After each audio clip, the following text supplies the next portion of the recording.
ओम नमः सिद्धेभ्य। मंगलमय मंगल करण वीतराग विज्ञान नमो ताहि जाते भय अरहंतादि महान। करि मंगल करि हो महाग्रंथ करण को काज। जाते मिले समाज सब पावै निज पद राज। मोक्ष प्रकाशक ग्रंथराज पर अपनी चर्चा चल रही है और इसमें 8वें अधिकार में अपन देख रहे हैं चरणानुयोग का व्याख्यान का विधान। प्रथमानुयोग, कर्णानुयोग, इनके व्याख्यान का विधान वो अपन देख चुके हैं।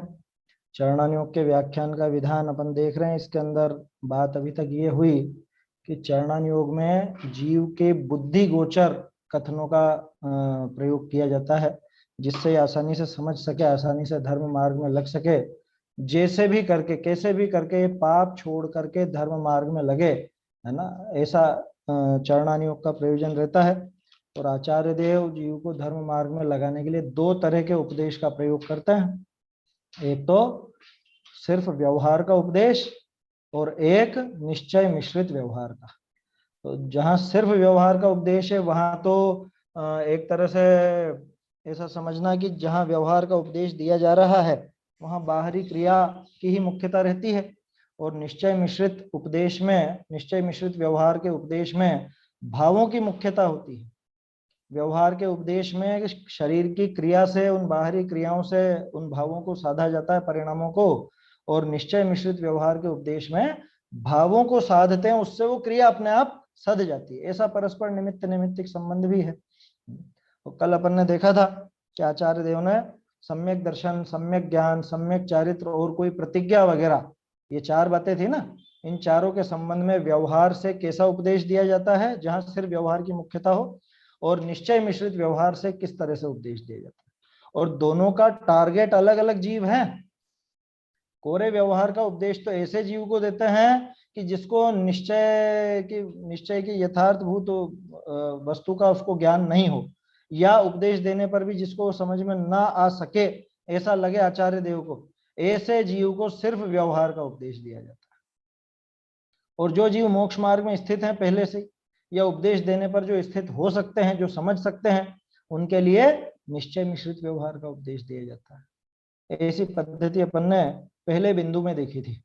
अब पहले बिंदु के बाद और अलग अलग यहाँ पे टोडरमल जी अपने को दिखा रहे हैं तरह तरह के बिंदु, जिससे समझ में आएगा कि चरणानुयोग में किस प्रकार से कथन चलता है ना। व्यवहार और निश्चय मिश्रित व्यवहार की बात तो हो गई।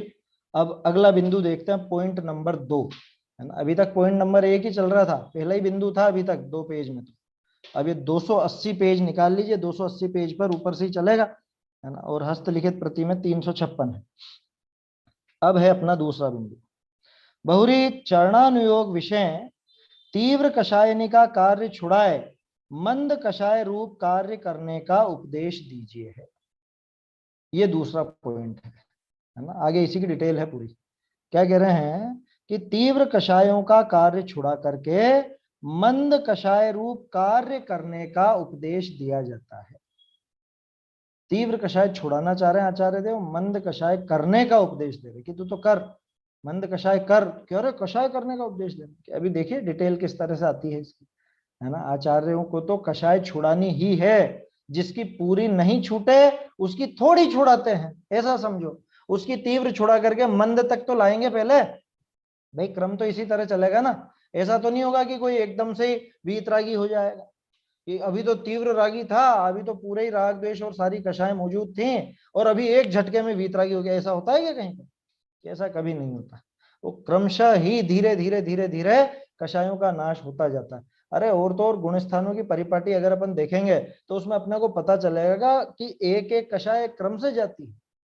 जैसे चौथा गुण स्थान आया तो अनंतानुबंधी गई, 5वां गुण स्थान आया तो अप्रत्याख्यानावरण गई, 6ठा गुण स्थान आ गया तो प्रत्याख्यानावरण गई। अब बच्ची संज्वलन की, तो संज्वलन में से भी वो क्रोध 7वें के आखिर में चली जाएगी, मान 8वें के आखिर में चली जाएगी, माया 9वें के आखिर में चली जाएगी, लोभ 10वें के आखिर में जाएगी। 9 कषाय भी क्रमशः धीरे धीरे धीरे धीरे घटती जाती है है ना। तो ये देखी ना पद्धति अपन ने, भाई क्रम से ही जाती है। तो आचार्य देव अगर तीव्र कषाय छुड़ाकर मंद कषाय करने का उपदेश दे रहे हैं, तो ऐसा नहीं समझना कि कषाय करने का उपदेश दे रहे, ऐसा समझना तीव्र छुड़ाई माने उतनी घटी। यूं समझ लो किसी के 100 डिग्री की कषाय होती है ना, 100 डिग्री की कषाय, अपन समझने के लिए वो डिग्री का उदाहरण ले रहे हैं। अब उसकी 50 डिग्री घटा दी, 50 का लेवल घटा दिया, तो उतनी तो कम हुई ना, उतनी तो अपने आप ही कम हो गई। आया समझ में। तो आचार्य देव जो मंद कषाय करने का भी उपदेश देते हैं, तो उसको ऐसा नहीं समझना चाहिए कि वो मंद कषाय करा रहे हैं, बल्कि ऐसा समझना चाहिए कि धीरे धीरे धीरे धीरे निष्कषाय होने की तरफ कदम बढ़ा रहे हैं आचार्य। ये प्रयोजन है, क्योंकि वो क्रमशः ही घटेंगी, क्रमशः ही नाश होगा कषायों का, ऐसा। तो ये मुख्य बात है, आगे तो पूरा इसी का खुलासा है पूरे पैराग्राफ में। चरणानुयोग विषय तीव्र कषायनी का कार्य छुड़ाए मंद कषाय रूप कार्य करने का उपदेश दीजिए, है कि ऐसे काम मत करो जिसमें बहुत तीव्र कषाय हो, मंद कषाय के कार्य करो। यद्यपि कषाय करना बुरा ही है, मंद कषाय भी कोई भला नहीं है, मंद कषाय का काम भी कोई अच्छा काम है क्या, कि ये कोई अपने करने लायक काम है, हम तो वीतरागी होना चाहते हैं, ये मंद कषाय क्यों करवा रहे हैं, कि भाई यद्यपि वो बुरा ही है, तथापि सर्व कषाय न छूटते जाने, क्या सर्व कषाय नहीं छूटते हुए जान करके जेते कषाय घटे तितना ही भला होगा, ऐसा प्रयोजन तहां जानना, कि जितनी कषायें घट जाएं उतना ही भला होगा, ऐसा विचार करके आचार्य देव मंद कषाय का भी वहां पर उपदेश देते हैं, मंद कषाय के कार्यों का उपदेश देते हैं। ये प्रयोजन है वहां कि भैया जितनी छूटे उतना भला, जितना छूटा उतना बढ़िया, ऐसा है ना। जैसे मान लो कोई पार्टी डूब रही हो, है ना, पार्टी डूब रही हो मतलब समझ में आ गया ना, व्यापार में ये कोई पार्टी, कोई अपने समझ लीजिए व्यापारी, कोई व्यक्ति डूब रहा हो और उधारी हो उसमें, क्या 5 लाख आपने उधार दिए थे, क्या करना आप, क्या रे डूब रहा है तो पूरा डूब, कि जितना ले दे रहा है उतना ले लो, आया समझ में, जितना दे उतना ही बढ़िया, क्या कि बढ़िया पूरे देने चाहिए थे ना, पूरे 5 लाख देने चाहिए था, अरे वो नहीं दे रहा पूरे 5 लाख, तो क्या करें, कि लाख रुपए दे रहा, 2 लाख रुपए दे रहा, दे भैया दे, भागते भूत की लंगोटी भली, वो है ना कहावत, वैसा है ये। तो ये भागते भूत की लंगोटी है ये मंद कषाय का कार्य, समझ में ही बात, क्या आज उल्टा है उदाहरण। आचार्य देव यहाँ पे कषाय कराने का प्रयोजन नहीं है, लेकिन तीव्र कषाय से तो ये मंद कषाय ठीक है स्थिति, कि कम से कम कषाय छुड़ाई तो सही, ये तो बिल्कुल ही छोड़ने को तैयार नहीं था, पूरी नहीं छूट रही है तो जितनी छूट सके उतनी छुड़ाई, ऐसा। चलिए, यद्यपि कषाय करना बुरा ही है, तथापि सर्व कषाय न छूटते जानी जेते कषाय घटे तितना ही भला होगा, ऐसा प्रयोजन तहां जानना। जैसे अब देखो बहुत बढ़िया उदाहरण है, और 3 तरह के जीव आएंगे इसमें, पैराग्राफ को आप ध्यान से देखेंगे तो 3 तरह के जीवों के बारे में बात आएगी। जैसे जिन जीवनी के आरंभ आदि करने की व मंदिर आदि बनाने की व विषय सेवने की व क्रोधादि करने की इच्छा सर्वथा दूर न होती जाने, तिनको पूजा प्रभावना दान आदि करने का व चैत्यालय आदि बनावने का व जिन देवादिक के आगे शोभादिक नृत्य गानादिक करने का व धर्मात्मा पुरुषनी की सहाय आदि करने का उपदेश दीजिए है ना। जाते हैं इन विषय परंपरा कषाय का पोषण न हो, पाप कार्यनि विषय परंपरा कषाय पोषण हो है, ताते हैं पाप कार्यनि को छुड़ाए इन्हीं कार्यनि विषय लगाइए है। आया समझ में। ये अभी एक उदाहरण हुआ एक तरह के जीव का। कौन सा जीव लिया यहाँ, कौन सा जीव लिया, जिन जीवों के आरंभ आदि करने का, ठीक है, कि जिनसे आरंभिक कार्य बाहर की उछल कूद ये नहीं छूटती, जिनकी क्या आरंभ आदि कार्य करने का, आरंभ आदि कार्य माने आरंभ किसे कहते हैं, आरंभ अपने यहाँ पे 2 जगह पे प्रयुक्त होता है आरंभ शब्द, वर्धमान भैया आरंभ शब्द 2 जगह आपने सुना होगा, एक तो आरंभ परिग्रह में आरंभ आता है, एक होता है समरंभ समारंभ आरंभ, है ना, ये 2 जगह आरंभ आता है, एक आरंभी हिंसा में भी आरंभ आता है। तो क्या है इनका अर्थ, क्या अंतर है दोनों में, ये समझना चाहिए अपने को। देखो जहां आरंभ परिग्रह की बात आए वहां पे आरंभ का क्या अर्थ है, परिग्रह तो सभी समझते हैं, परिग्रह के रख रखाव में होने वाली जो हिंसा है उसका नाम आरंभ, सीधे शब्दों में बता दिया मैंने आपको। शास्त्रों में अलग ढंग से भी मिलेगी परिभाषा, लेकिन अर्थ यही है। क्या? जो भी आपका परिग्रह है ना, उस परिग्रह के रख रखाव में होने वाली हिंसा का कार्य, उसको कहते हैं आरंभ। आरंभ परिग्रह के प्रकरण में, समरम समारंभ आरंभ में नहीं, आरंभ परिग्रह के प्रकरण में। जैसे कपड़े हैं, कपड़े, ये कपड़े क्या है? कपड़ा परिग्रह है। अब कपड़े अपन पहनते हैं तो कपड़े धुलेंगे भी सही, कपड़े प्रेस भी होंगे, है ना, और जो भी काम होता है कपड़े को व्यवस्थित भी रखा जाएगा, तो ये सारा उसका आरंभ है। उसके धोने में जो हिंसा हुई वो आरंभी हिंसा है, उसके धोने का जो कार्य हुआ वो आरंभ कार्य है। समझ में ही बात? धोने में, प्रेस करने में, सुरक्षित रखने में, ऐसे ही बाकी चीजों पर भी लगा लेना। अपन ने कपड़े का उदाहरण लिया, बर्तन है, मकान है, और चीजें हैं, तो मकान की साफ सफाई वगैरह ये सब आरंभी हिंसा है। समझ में ही बात? वो सब आरंभ का कार्य है। तो परिग्रह के रख रखाव में होने वाली हिंसा वो आरंभी हिंसा है। परिग्रह के रख रखाव का कार्य वो आरंभ है। ठीक है, ये तो हो गया आरंभ परिग्रह वाला आरंभ। और जो समरंभ समारंभ आरंभ है वो कैसा है कि समरंभ समारंभ आरंभ, इसमें क्या है कि कोई काम करने का विकल्प मेरे मन में आया, मैंने उसकी योजना बनाई, ठीक है ना, वो तो हो गया समरंभ। मन में ऐसा निश्चय कर लिया ये काम करना है। फिर अब उस काम को करने के लिए चीजें जुटानी भी पड़ती हैं, है ना, कुछ वस्तुएं जुटाई जाएंगी, तो उसकी जो तैयारी है वो तैयारी है समारंभ, है ना। समरंभ, मन में विचार आया, वो विकल्प जो उठा और वो जो निश्चय कर लिया कि ये काम करना है, ऐसा जो निश्चय किया वो है समरंभ। उसके बाद उसकी जो व्यवस्था करी, जो तैयारी करी, वो है समारंभ। और कार्य करना प्रारंभ कर दिया, उसका नाम है आरंभ। ये आरंभ का अर्थ कहां पे लेना? समरंभ समारंभ आरंभ वाले प्रकरण में, है ना, आरंभ परिग्रह वाले में नहीं। अब यहां जो आरंभ की बात चल रही है, जिन जीवनी के आरंभ आदि करने की, माने वो दुनिया भर के सब काम करने की, साफ शब्दों में कहें तो बाहर की सारी उछल कूद वो करने की, घूमने फिरने की, खाने पीने की, है, नहाने धोने की, या भोजन आदि करने की, 5 इंद्रिय के विषय भोगों की, सीधे शब्दों में कह दूं तो जिन जीवों को आरंभ आदि करने की, वा दूसरा उदाहरण मंदिर आदि बनाने की। मंदिर शब्द का क्या मतलब? मंदिर बनाने की इच्छा। मंदिर का क्या मतलब है? यहां मंदिर का अर्थ है मकान। क्या? पुरानी भाषा में मंदिर शब्द का अर्थ मकान होता है। पहले मंदिर मकान को ही कहा जाता था। आया समझ में? कह रहे मंदिर तो वो होता है भगवान का, कि नहीं, उसके लिए जिनालय शब्द होता है, उसके लिए चैत्यालय शब्द होता है। अभी तो बहुत से लोगों को इस बारे में भ्रम चलता है, मंदिर और चैत्यालय में अंतर ऐसा समझते हैं। क्या? बड़ा हो वो मंदिर, छोटा हो वो चैत्यालय, शिखरबद्ध हो वो मंदिर, जिसका शिखर नहीं हो वो चैत्यालय, ऐसा समझते हैं लोग बात। ऐसा बिल्कुल भी नहीं है, बिल्कुल भी नहीं है, दिमाग से निकाल देना।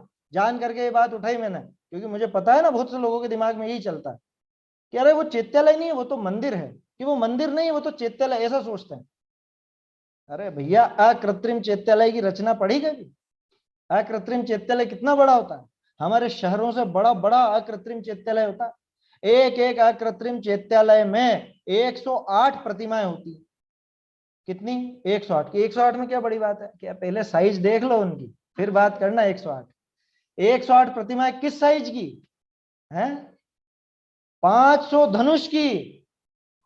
500 धनुष समझते हैं? हम कितने धनुष के हैं? हम 3.5 हाथ के हैं। 4 हाथ का एक धनुष होता है। समझ में ही बात? हमसे भी लंबा 4 हाथ का एक धनुष, यूं समझ लो लगभग लगभग 6 फुट। 6 फुट का एक धनुष समझ लो। 6 फुट के लगभग, अंदाजा बता रहा हूं, एग्जैक्ट नहीं। 6 फुट के लगभग, 6-7 फुट के लगभग एक धनुष। अब 500 धनुष लगा लो हिसाब। 3000 फुट। आपका मकान नहीं होगा इतना बड़ा है। बिल्डिंग होती है ना बंबई में, बड़ी बड़ी बिल्डिंग है, वो नहीं है इतनी बड़ी, तो 3000 फुट की कौन सी है? 3000 फुट कितना हो गया? लगभग लगभग 1 किलोमीटर हो गया, क्योंकि 3-3.25 फुट का 1 मीटर होता है ना वर्धमान भैया, है तो 1 किलोमीटर के लगभग। और खड्गासन नहीं, पद्मासन। कि खड्गासन पद्मासन में क्या अंतर? कि खड्गासन मंदिर एवं चैत्यालय में मुख्य अंतर क्या है, ये देख रहे हैं अपन, यही बात कर रहे हैं, है ना। देखो, खड्गासन और पद्मासन में क्या अंतर है कि खड्गासन प्रतिमा अगर 500 धनुष की है, वो इतनी बड़ी नहीं रहेगी, उसकी चौड़ाई इतनी नहीं रहेगी। और अगर 500 धनुष की पद्मासन प्रतिमा है, तो जितनी ऊंची है उतनी चौड़ी भी रहेगी। अब सोचो, 500 धनुष की तो प्रतिमा है ना, 500 धनुष की जो प्रतिमा है, तो प्रतिमा जिस हॉल में रखी होगी, जिस सभागृह में रखी होगी, वो सभागृह कितना बड़ा होगा, वो चैत्य ग्रह कितना बड़ा होगा। क्या आकार आता है जिनालय का, है कि प्रतिमा से कम 4 गुना तो होगा, नहीं होगा। आज आपके जिनालय में, चैत्यालय में, मंदिर में, जिसको आप मंदिर कहते हो, वो मंदिर में जो जिस आकार की प्रतिमा रखी है, उस मंदिर की ऊंचाई कितनी है, कम से कम 3-4 गुनी तो होती है ना। तो अगर 4 गुना भी मानो तो कितना हो गया कि 4 किलोमीटर तो ऊंचा है। ये तो कम से कम बता रहा हूं मैं, कम से कम, ठीक है। और उतना ही चौड़ा भी रहेगा, फिर वैसे उसी चौड़ाई में भी रहेगा। हमारे शहरों से बड़ा वो एक ग्रह होता है, एक चैत्य ग्रह। ऐसी 108 प्रतिमाएं होती। अब बोलो, और उसको क्या नाम दिया जाता है, चैत्यालय। उसको क्या नाम दिया जाता है, चैत्यालय। अब बोलो, मंदिर बड़ा कि चैत्यालय बड़ा है। हमारे दिमाग में तो ऐसा पता नहीं क्यों ऐसा भरा हुआ। शुरू में मैं भी ऐसे ही सोचता था, छोटे थे जब ऐसे ही सोचता, क्योंकि बड़ों ने यही सिखाया क्या, कि छोटा हो, कोई किसी के घर में एक तरफ बना हुआ हो वो चैत्यालय, और कोई अलग से हो, शिखरबद्ध हो, तो वो मंदिर। ऐसा कहीं पे भी नहीं है, कहीं भी नहीं है। आया समझ में? आपको कहीं पे ऐसी परिभाषा पढ़ने को मिली हो तो बता दीजिएगा। किसी ग्रंथ में नहीं मिलेगा, ये मेरी गारंटी है ना। वर्तमान की बात नहीं करता, पिछले जो अपने आचार्य हो चुके हैं, विद्वान हो चुके हैं, उनके में नहीं मिलेगा, मंदिर शब्द ही नहीं मिलेगा। चैत्यालय, चैत्य ग्रह, जिनालय, जिन ग्रह, ये शब्द मिलेंगे। समझ में ही बात? मंदिर शब्द का अर्थ मकान होता है। आप जयपुर जाओ, वहां पे तो थिएटरों के नाम ही ऐसे ही थे, राज मंदिर है, और कौन कौन सा वो, अब ध्यान ही नहीं, क्या क्या उस टाइम पढ़ते थे तब ध्यान थे क्या, प्रेम मंदिर, राज मंदिर, मान मंदिर है। पिक्चर के नाम भी होते थे, घर एक मंदिर, बहुत। नहीं नहीं, वो चीज तो अलग है। वहां तो मंदिर का अर्थ वो कुछ ऐसे धार्मिक स्थल की बात कह रहे हैं वो तो। यहाँ अपन बात कर रहे हैं कि मंदिर का अर्थ धार्मिक स्थल से नहीं होता था। मंदिर शब्द का अर्थ मकान होता है। आया समझ में? संस्कृत भाषा में मंदिर शब्द का अर्थ मकान, कुछ ऐसे रहने की जगह, उसको मंदिर कहा जाता है।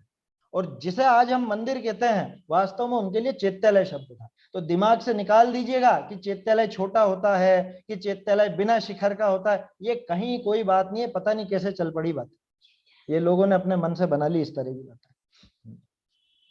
आया समझ में? तो वो चैत्यालय की बात। और यहाँ पे टोडरमल जी जो मंदिर आदि बनाने की बात कर रहे हैं, ये कौन सी बात कर रहे हैं, अभी 2 लाइन बाद ही आपको पता चल जाए। यहाँ पे बात कर रहे हैं मकान बनाने का, जिसको उल्लास है, जिसको अरे एक मकान यहाँ भी बनाऊं, एक मकान वहां भी बनाऊं, एक मकान जयपुर में हो, एक मकान इंदौर में हो, एक मकान दिल्ली में हो। क्या ऐसे भी रहता है ना कि वहां जाए तो वहां भी रहने की सुविधा हो अपनी। ऐसा जिसको विकल्प रहता है, उसकी बात है। हाँ, आगे उदाहरण आ रहा है ना, आगे इसी को समझा रहे हैं। कैसा जीव, कि जिन जीवों के, पहली बात आरंभ आदि करने का, दूसरी बात मंदिर आदि बनाने की, यानी मकान आदि निर्माण करने की। निर्माण करने का भी तो होश रहता है ना बहुत सबको, हर 5 साल में एक नया मकान खड़ा करने होते हैं, बहुत से लोग होते हैं इस तरह के। तीसरा, वह विषय सेवने की, ठीक है, ये गिनती इसलिए गिना रहा हूं क्योंकि इनके अपोजिट एक एक बताएंगे। वह विषय सेवने की। चौथा, क्रोधादि करने की इच्छा सर्वथा दूर न होती जाने।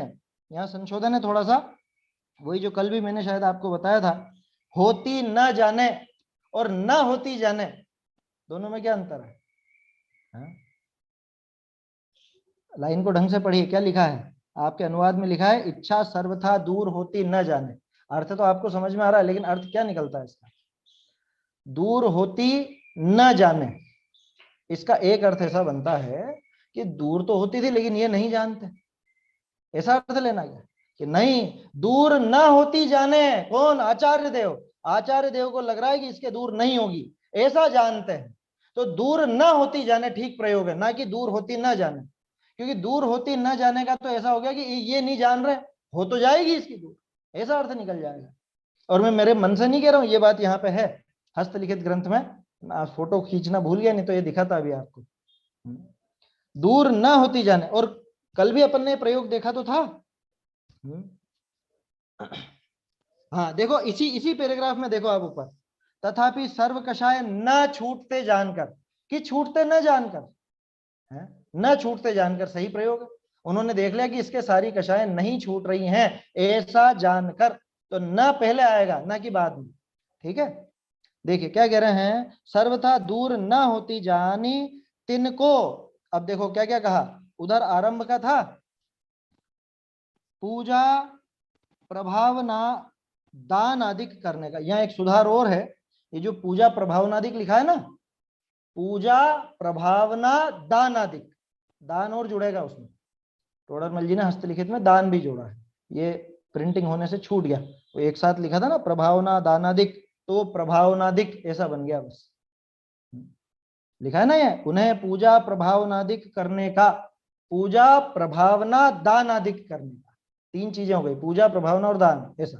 तो चाहे तो वो नोट कर लीजिए उसमें, है ना, प्रभावनादिक के स्थान पर प्रभावना दानादिक, इस तरह का वहां पर अंतर है।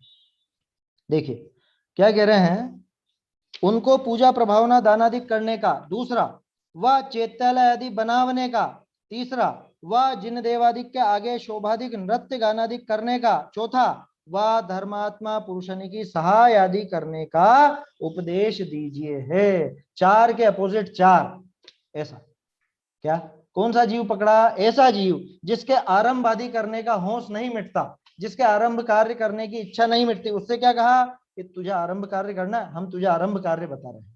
देखो पूजन प्रभावना ये भी आरंभ कार्य है, भोजन बनाना और दूसरे काम करना वो भी आरंभ कार्य है, ठीक है, आरंभ कार्य वो भी, आरंभ कार्य ये भी है, लेकिन तू ये वाला आरंभ कर, क्यों, क्योंकि वहां तीव्र कषा है, वहां तीव्र पाप है, यहाँ पाप नहीं है, यहाँ पुण्य है, ठीक है, ये अंतर है। दूसरी क्या थी, मंदिर आदि बनाने का, जिसको मंदिर आदि मकान आदि बनाने की इच्छा है कि मुझे तो कुछ कुछ निर्माण कराने का मन होता है बार बार, कि तुझे निर्माण कराना है, तू एक काम कर, तू चैत्यालय आदि बनाने का काम कर। बोलो अंतर आ गया ना, टोडरमल जी मंदिर शब्द से मकान ही दिखा रहे हैं, जिसको मकान बनाने की इच्छा होती है उससे कहा कि तू चैत्यालय आदि बना, क्योंकि वो बनाने का उसको बड़ा, उसमें बड़ा मजा आता है। थोड़े दिन पहले अपन ने चर्चा की थी, जो शिविर वगैरह लगते हैं, है ना, गाँवों में शहरों में, तो उसमें बहुत से लोग अपने ऐसे होते हैं, साधर्मी हैं, लेकिन वो स्वाध्याय में मन नहीं लगता, कि आप तो मुझे कुछ कुछ काम बताओ, उसको भागा दौड़ी का काम बता दो, क्या कि इस बहाने ही धर्म मार्ग में लगेगा, ये क्या, ये बैठ करके नहीं सुनेगा, ये इसको भागा दौड़ी चाहिए, तो ये भागा दौड़ी के काम में लगा दो, व्यवस्था के काम में लगा, ये सुनने का काम नहीं करेगा। तो ऐसे ही जीव है ये, क्या आरंभ कार्य करने की जिसकी होश नहीं मिटती, जिसको वो उल्लास नहीं मिटता कि आरंभ कार्य होना चाहिए, कुछ ना कुछ करें, ऐसा कि तू एक काम कर, तू पूजा कर, तुझे द्रव्यों का बड़ा वो है, तू द्रव्य चढ़ा, तू द्रव्य बना मत, तू चावल पका मत, तू चावल चढ़ा दे, समझ में आई बात, ऐसा है क्या इस तरह की बात है। तुझे मकान आदि बनाने की इच्छा होती है, कुछ निर्माण कार्य करने की इच्छा होती है, तू एक काम कर, तू यहाँ पर चैत्यालय आदि बनवा, तो ये निर्माण का काम संभाल।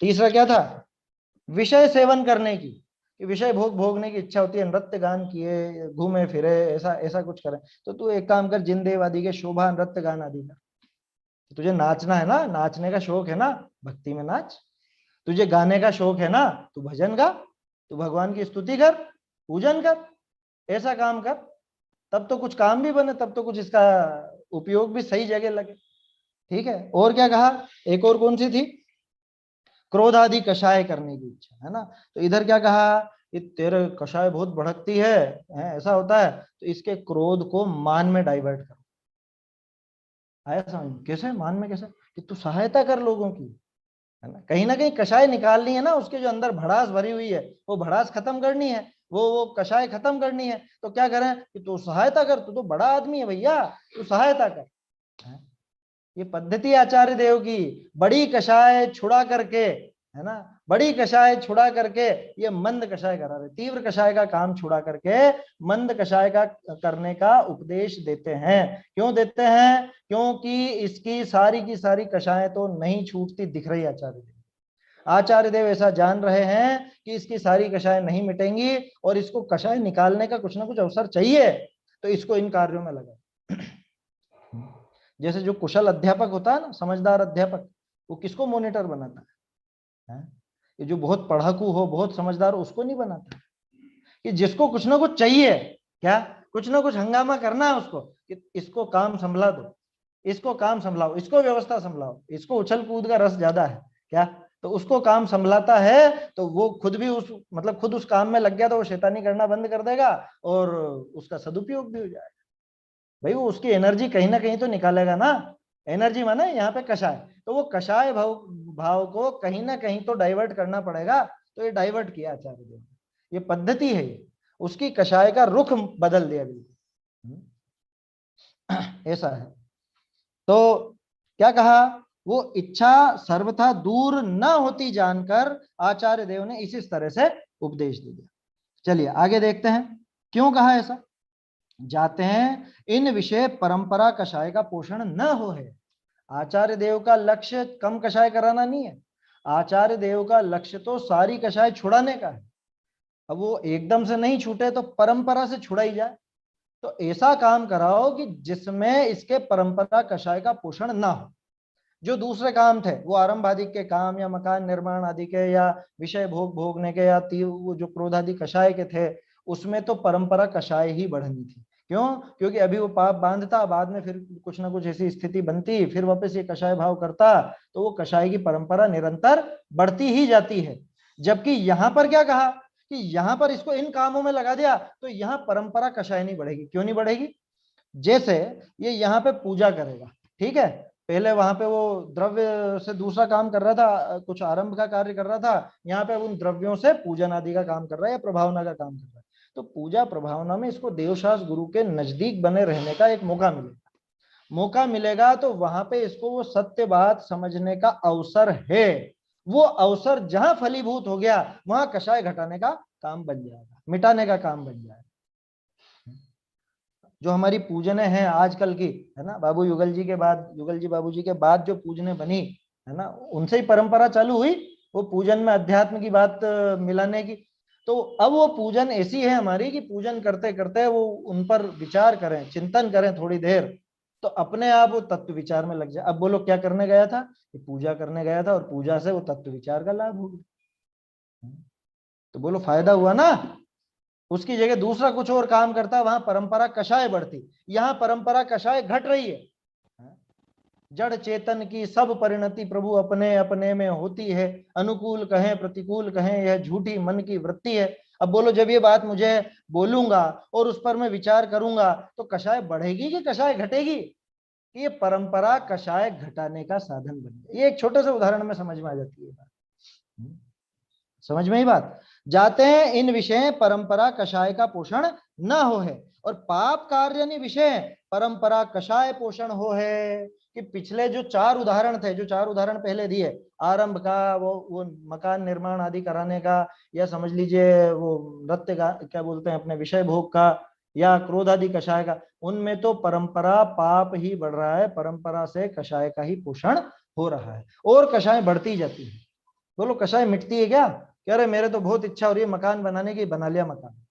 अब मकान बना लिया तो इच्छा समाप्त हो गई, उसके बाद कह रहे नहीं वो दूसरे ने मुझसे अच्छा बनाया, उन्होंने ये चीजें लगाई, अपने को भी ये वाली लगानी, एक काम करो ये हटाओ दूसरी लगाओ। नहीं होता ये है? पहले वो पीले बल्ब चला करते थे, है ना, उसके बाद सीएफएल आ गई, तो सबके घरों में सीएफएल, अपने भी सीएफएल लगा। सीएफएल के बाद एलईडी आ गए, तो एलईडी के वो सीएफएल हटा के एलईडी लगा दिए गए। एलईडी के बाद और कुछ आ गए, वो नियोन वियोन कौन से होते हैं वो लगा दिए गए। अब उसके बाद और कुछ आ जाएंगे तो वो लगा दिए जाएंगे। ये कषाय की परंपरा कहाँ रुकेगी ये बताओ? शादी ब्याह में ऐसा काम करना, ऐसा आयोजन करना जैसा किसी ने नहीं किया। ये किसी ने नहीं किया कि अभी इस साल भर के अंदर तुमसे बढ़ करके कोई और कर देगा, फिर अगली शादी में तुम उससे बढ़ करके कर दोगे, फिर वो कोई और बढ़ करके कर देगा, फिर तुम और बढ़ करके कर दोगे। ये कषाय की परंपरा बढ़ती ही जाती है। पाप कार्यों में निश्चित रूप से कषाय की परंपरा बढ़ती है, तभी तो पाप के कार्य हैं, इसलिए तो पाप के कार्य हैं, क्योंकि वहां कषाय की परंपरा बढ़ती है।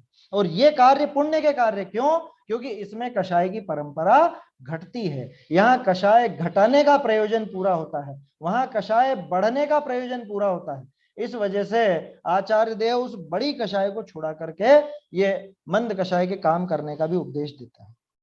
देखो क्या कह रहे हैं, पाप कार्य विषय परंपरा कषाय पोषण हो है, ताते पाप कार्य ते छुड़ाए इन्हीं कार्य विषय लगाइए है। कि मकान बनाने की मना करी, मंदिर बनाने का उपदेश दिया, इसलिए दिया। आया समझ में? निर्माण तो दोनों का एक जैसा ही होना है, है ना। ईंट पत्थर वहां लगेंगे, ईंट पत्थर यहाँ लगेंगे, सीमेंट वहां लगेगा, सीमेंट यहाँ लगेगा। वही खंबे मकान में होते हैं, वही खंबे जिनालय में होते हैं, ऐसा है। बहुरी थोड़ा बहुत जेता छूटता जाने, अब ये उदाहरण बदल रहा है अपना। थोड़ा बहुत जेता छूटता जाने, तितना पाप कार्य छुड़ाए, सम्यक व अनुव्रत आदि पालने का तिनको उपदेश दीजिए। ये दूसरा जीव आ गया। अभी कौन सा जीव था कि जिसके बिल्कुल भी आरंभ कार्य नहीं छूट रहा था, बिल्कुल भी पाप नहीं छूट रहा था, उसकी बात हुई थी। अब कि थोड़ा बहुत छूटता है किसी का, है ना। क्या कह रहे हैं, थोड़ा बहुत जेता छूटता जाने। कोई जीव थोड़ा मंद कषाई है, वो बाहर से विरक्त होना चाहता है, बाहरी कुछ ऐसे नियम लेना चाहता है, या बाहर में वो समझ लीजिए कुछ पाप की प्रवृत्ति घटाना चाहता है, ऐसा जीव। तो जितना छूटता जाने तितना पाप कार्य छुड़ाए, उसको कौन सा उपदेश दिया फिर, सम्यक्त्व का या व्रतादि अणुव्रतादि पालने का उसको उपदेश देते हैं। ठीक है, दूसरा जीव हो गया, है ना। चाहे तो आप ये निशान लगा सकते हैं अलग अलग। पहले जो बात की थी वो वैसा जीव था जिसके जरा भी पाप नहीं छूट रहा था, तो उसकी वो पाप की दिशा मोड़कर पुण्य की तरफ लगाई, वो बाहर की क्रिया थोड़ी उसकी छुड़ाई। अब ऐसा जीव जो थोड़ा विरक्त हुआ है, उन क्रियाओं को छोड़ना चाहता है, तो उसको वो अणुव्रतादि पालने का उपदेश दिया। अब तीसरा जीव, बहुरी जिन जीवनी के सर्वथा आरंभ आदि की इच्छा दूर भई, क्या बिल्कुल ही आरंभ में जिनका मन नहीं लगता, जो आरंभिक कार्य को उचित नहीं मानते और उस आरंभ को पूरी तरह से समाप्त करना चाहते हैं, ऐसा जो जीव है, उस जीव को क्या कहा, उसको, एक मिनट कहां चला गया, जिन जीवनी के सर्वथा आरंभ आदि की इच्छा दूर भई, तिनको पूर्वोक्त पूजादि कार्य व सर्व पाप कार्य छुड़ाए, महाव्रत आदि क्रियानी का उपदेश दीजिए। लो, इनसे क्या कहा, पूजा करने का उपदेश दिया कि नहीं, मना कर दी कि तुम्हें जरूरत ही नहीं। क्यों, क्योंकि तुम आरंभ करना ही नहीं चाह रहे। पूजा आरंभिक कार्य है ना, पूजा प्रभावना ये सब क्या है, ये आरंभिक कार्य है। तो जिनको रंच मात्र भी आरंभिक कार्य करना पसंद नहीं, उनको क्या कहा कि तुम भैया पूजन वूजन सब छोड़ो, तुम्हारे लिए नहीं है पूजन। जिन दर्शन का नियम मुनिराज को नहीं होता, श्रावक को होता है। जिनेन्द्र पूजन का नियम मुनिराज को नहीं होता, श्रावक को होता है। अभी तो काम उल्टा चलता है, उसकी बात नहीं करनी अपने को, आया समझ में। रात के 2-2 3-3 बजे उठा करके पूजाएं करा दी जाती हैं, वो बात नहीं करनी है अपने को। क्या, जिनके वो पूजन का काम ही जिनके नहीं बताया, वो लोग ऐसा काम करा देते हैं, है ना। तो खैर वो चर्चा नहीं है यहाँ। तो बात यह है कि जिसके आरंभ से मन टूट चुका है, जो पूरी तरह से आरंभ को छोड़ना चाहता है, आरंभिक क्रिया, उसको पूजन आदि कार्य भी छुड़ा करके और साथ के साथ सारे पाप कार्य छुड़ा के, इसके पहले जो बात की थी वहां पे थोड़ा पाप कार्य छूटा था तो वहां देश व्रत दिखाया, यहाँ पे सारे पाप कार्य छुड़ा करके महाव्रत आदि क्रियाओं का उपदेश दीजिए है। 3 तरह के जीव हो गए। पहला जीव वो कि जो अपनी क्रियाओं में जरा भी कमी नहीं करना चाहता था, तो उसकी क्रियाओं का स्वरूप बदल दिया, है ना। मकान की जगह जिनालय बनाने का उपदेश दे दिया, इधर बाहर नाचने की जगह भगवान की भक्ति में नाचने का उपदेश दे दिया, ऐसा। ठीक है। दूसरा जीव वो कि जिसकी थोड़ी बहुत प्रवृत्ति रुकी है, तो उसको अणुव्रत आदि का उपदेश दिया।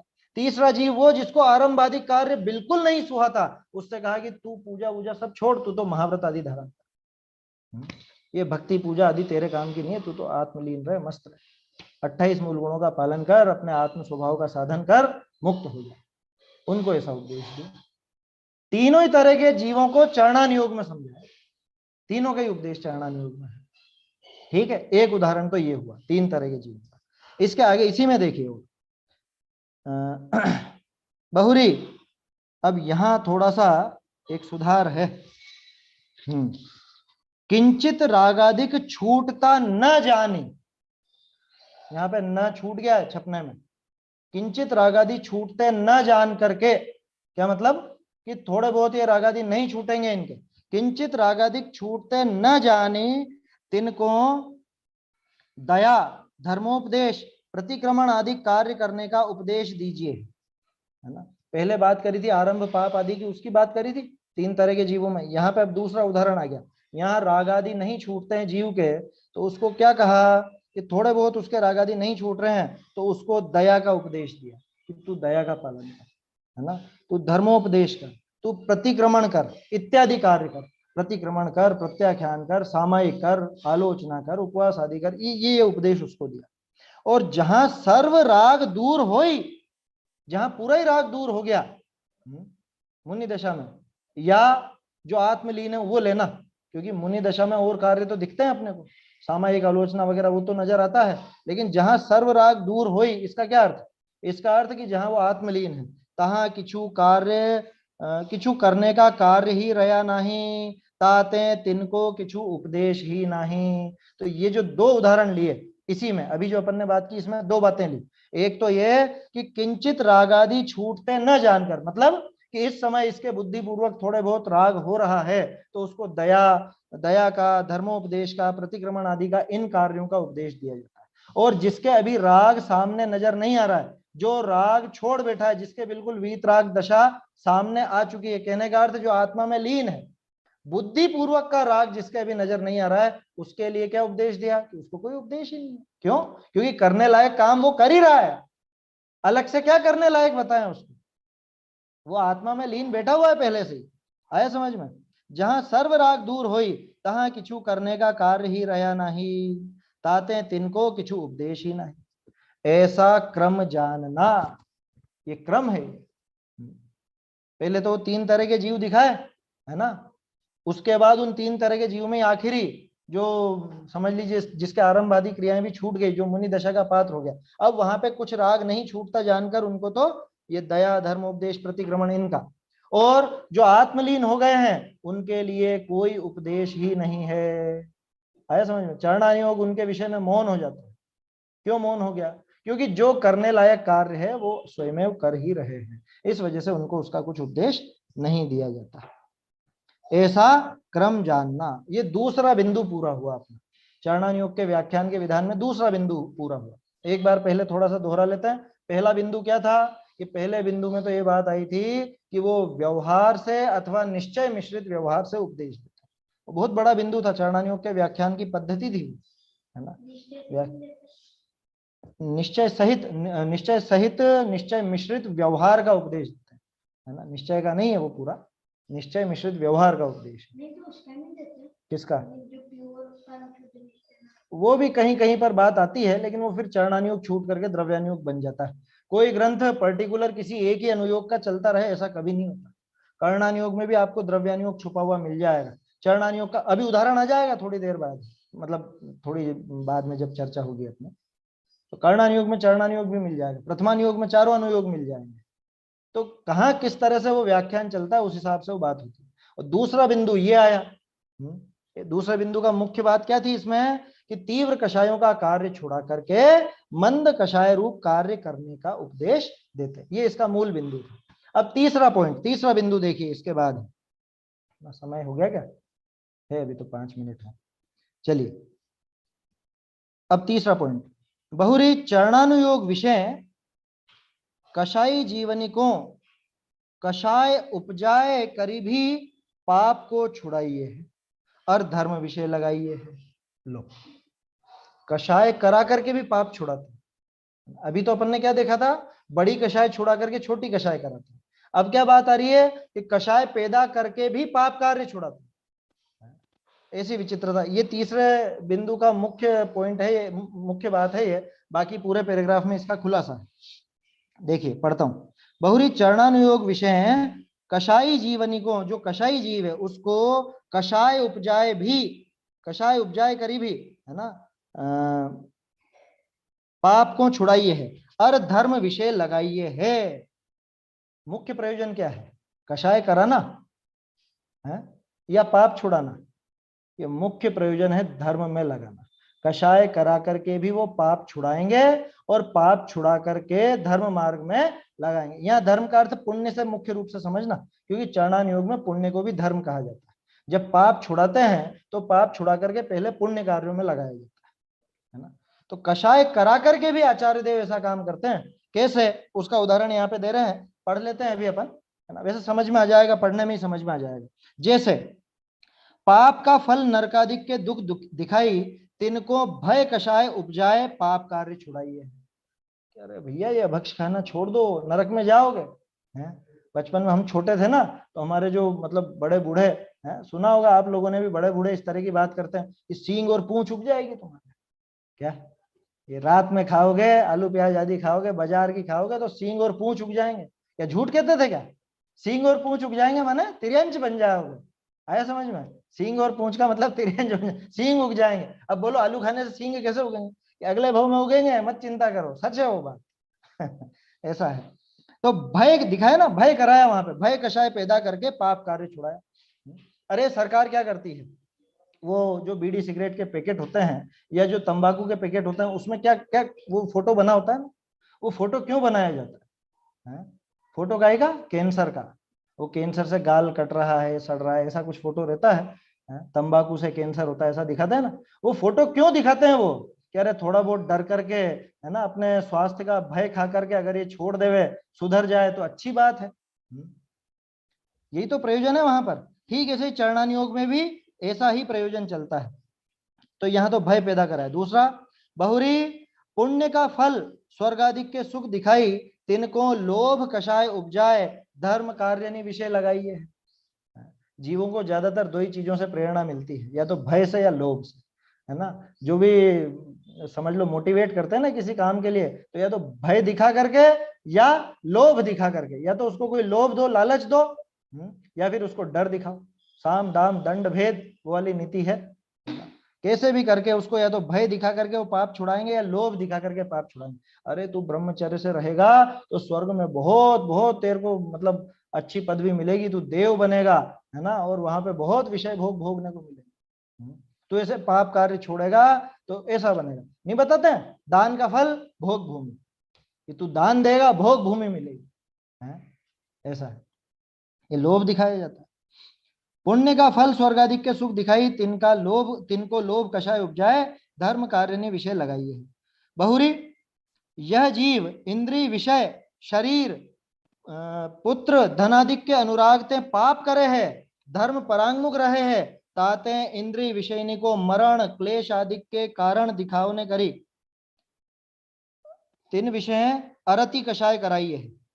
शरीर आदि को अशुचि दिखावने करी, तहा जुगुप्सा कषाय कराइए है। पुत्रादिक को धनादिक के ग्राहक दिखाई करी, तहा द्वेष कराइए है।